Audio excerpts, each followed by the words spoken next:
তোমাদের সাথে আমি আগে ব্লগে শেয়ার করেছিলাম আমার এসএসসি সেন্টার পড়েছে আমার বাড়ি থেকে বেশ অনেকটা দূরে। এটাই হচ্ছে সেই সেন্টার। যতটা পরীক্ষা খারাপ হবে ভেবেছিলাম ততটাও হয়নি, আবার যে খুব খুব ভালো হয়েছে তাও নয়। ছোটবেলা থেকে যে মন দিয়ে পড়েছিলাম সেটুকুই আজকের বেশ অনেকটা কাজে লেগেছে। শ্লোকের সাথে এতটাই জড়িয়ে গেছি, শুধু মনে হচ্ছে কখন বাড়ি যাব আর শ্লোকটাকে দেখবো। সে তো ঢের দেরি, বাড়ি যাব, ফ্রেশ হব, তারপরে মামার বাড়ি গিয়ে তাকে দেখবো।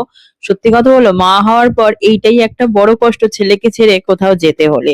এদিকে আমরা তার চিন্তায় পাগল হয়ে যাচ্ছি, সে কিন্তু মামার বাড়িতে বিন্দাস খেয়ে দিয়ে খেলে ঘুমাচ্ছিল। আমার গলার শব্দে তার ঘুম ভাঙলো। কি খাবে? রোল না চাউমিন? রবিবার হওয়ার জন্য দোকানে বেশ ভিড় ছিল, তাই আমাদের বেশ কিছুক্ষণ অপেক্ষা করতে হয়েছে। অপেক্ষা করার জন্য শ্লোকের বাবা আমাকে কি খাইয়েছে দেখো। এত পাতা চাটনি খেয়েছে, শেষমেশ কিনা আমাকে কুলপো পাতা চাটনি এই বড়া খাওয়াচ্ছে।